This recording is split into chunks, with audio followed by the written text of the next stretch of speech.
sommes une exploitation avec 3 associés. Donc nous avons principalement des vaches laitières. Au total, on a un peu plus de 100 hectares de terrain en culture et 25 hectares en bois. Donc, là-dessus, il y a une dizaine d'hectares également en noyer, noix de Grenoble. Et puis on a une activité bois sur l'exploitation qui va du bois piqué, bois bûche, bois déchiqueté pour les chaufferies automatiques. On a commencé en 1998 de faire du bois plaquette sur l'exploitation.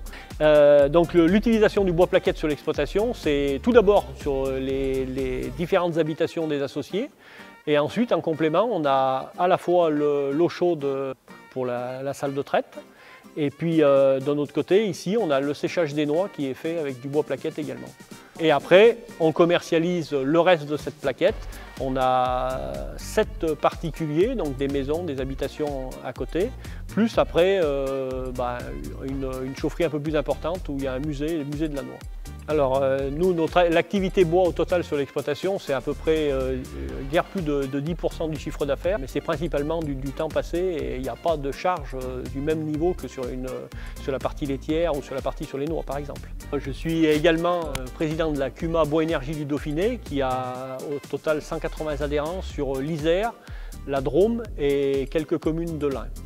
Alors pour être adhérent à une CUMA, on n'est pas obligé d'être agriculteur, mais il faut être au minimum affilié à la mutualité sociale agricole.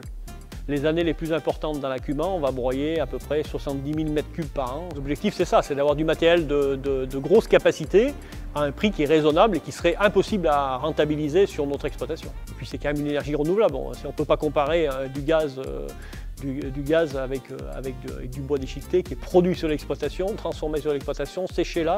Pour calculer le coût seulement du broyage, on est à 0,6 litres de carburant pour 1 m3 de bois broyé.